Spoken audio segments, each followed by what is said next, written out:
Outdoor unit চলছে। এই উপরের ঢাকনাটা খোলা আছে, বলে হাওয়া উপর থেকেও বেরাচ্ছে। বুঝতে পারছি হাওয়াটা উপরে বেরাচ্ছে, ব্যাপারটা বুঝছে।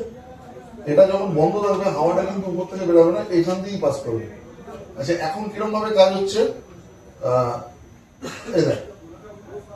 আর ব্যাপারটা বুঝতে দেখছিস, তার মানে হাওয়াটা বাইরে ফ্লো করছে আর এটাকে এই পিছন দিক থেকে টানছে। এই দেখ আটকে গেল, আটকে গেল। তার মানে পিছন দিক থেকে হাওয়াটাকে টানছে আর সামনের দিক থেকে ছাড়ছে। এই দেখ আটকে গেল, সাইড থেকে টানছে, সামনের দিক থেকে ছাড়ছে, তাই তো? তো এই যখন টানছে ধুলোবালি গুলো তো এখানে এসে ফিনগুলোর মধ্যে জমা করছে। এই যে ফিনগুলোর মধ্যে সরু সরু পাতলা পাতলা ফিন, এর মধ্যে বালি ফালি গুলো আটকে যাচ্ছে পিছন থেকে, যে ধুলো বালি গুলো আছে। কারণ এটা বাইরে থাকে, ছাদে থাকে বা সানসেটে থাকে, তো এখানে নোংরা গুলো জমছে। এবার তুই যখনই অফ করবি, এই আমি সুইচ অফ করছি, অফ করে দিলাম মেশিনটা। এই আউটডোর ইউনিটটা দেখ, হাওয়ার ফ্যানটা বন্ধ হচ্ছে, ফ্যানটা বন্ধ হয়ে গেল, পেপার উঠছে, তার মানে ফ্যানটা বন্ধ।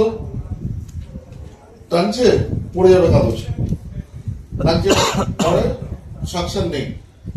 এবার এই দেখ ফ্যান স্টার্ট হয়ে গেল, এটা ইনডোর ইউনিট বন্ধ হয়ে গেল। এবার তুই দেখ এখানে পেপারটা আটকে গেল, এবার এখানে আটকাচ্ছে,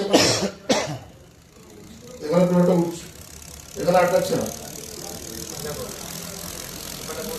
এবার আটকাচ্ছে, এই দেখ পড়ে যাচ্ছে।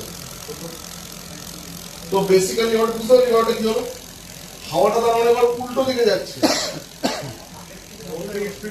আর স্পিডে ঘুরছে, আরো হাই স্পিডে। তো হাই স্পিডে ঘুরে এই হাওয়াটা এখান দিয়ে বেরোচ্ছে। এখানে দেখ উপরে কত হাওয়া আসছে, উপরে হাওয়াটা আসছে বলে না হাওয়াটা পিছন দিকে পাস কম হচ্ছে। এটা ঢাকনা যখন থাকবে এই হাওয়াটা উপরে যেতে পারবে না, পিছন দিকেই বাইরে যাবে, আরো ফোর্সফুলি হবে। সো দ্যাট কি তোর মেশিনটা এভরি টাইম 1 মিনিট রিভার্স ডাইরেকশনে ঘুরে যত ধুলোবালি ওর মধ্যে জমেছিল সেটাকে উড়িয়ে দিচ্ছে এভরি টাইম। যখনই তুই এসিটাকে অফ করবি তখনই এটা কাজ করবে। 1 মিনিটের জন্য বন্ধ হয়ে গেল, মেশিন ক্লিন হয়ে গেল, বন্ধ হয়ে গেল, তোর মেশিন বন্ধ। আবার অন করবি, নর্মাল অন হবে, আবার যেই সুইচটাকে অফ করবি আবার এই সাইক্লোন ফিউজ চালু হবে এভরি টাইম।